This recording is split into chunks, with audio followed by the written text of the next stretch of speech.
Obviously, Mozart is a key figure in the music. He's been an inspiration for many composers at his time. Other composers that wanted to make some of his pieces even more famous and to have their own transcription for their own instruments sometimes. That's why we have so many transcriptions by, for example, Liszt with the paraphrases on Don Juan or many other operas. There is like always something that goes throughout the centuries with composers always taking what they like from one composer and what inspires them the most to make their own music, obviously. Bach is also like a very important key figure at the time. This counterpoint was actually the thing that fascinated Mozart the most after studying the pieces of Johann Sebastian Bach. Writing a fantasy and some pieces like that actually we can hear very distinctly like the reminiscence of Bach, and Bach has been like, yes, obviously a very inspiring composer for Mozart, but I would say more for towards the end of his life than when he was a bit younger.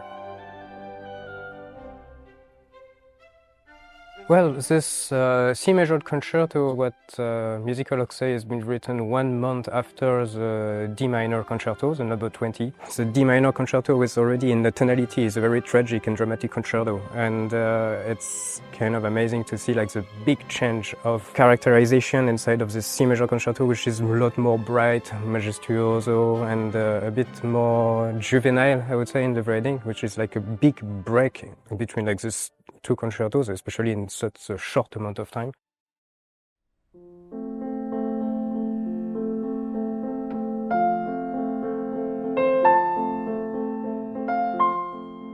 I love the second movement. It's like so easy. Maybe it's the easiest answer, but there are many different places very magical, like even the development of the first movement, where you have like all of these different tonalities changing and you're really wondering where it's gonna go and if the light is still going to appear at some point. And with this theme that comes back then after like this tension moment, like this mixing, this characterization with the different tonalities to go somewhere. I really like this passage.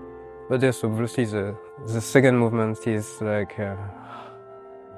it's so fresh and so nice to hear, to listen, and to play too, because we feel like we are a part of it.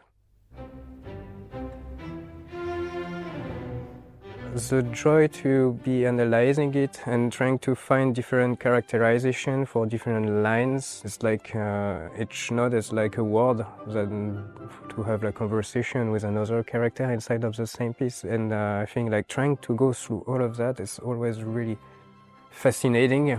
Everything is important and nothing is here for nothing. It's been written for pianists, it's been written for our instrument. You can feel that the composer has been like really wondering how things are working, but always having in his mind what's gonna make it sound the best and what do I want people to dream about or to think about when I'm playing this piece, more than just trying to show. That's like probably the show type that I don't like about virtuosity when we use this word, especially for Mozart, because I don't think there is any show type of thing.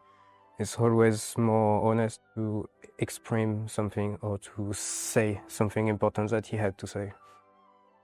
There is inside of this concerto, there is something like so bright and so luminous, and it's always nice to listen when we are not well, when we want to have a little bit more of joy in our life.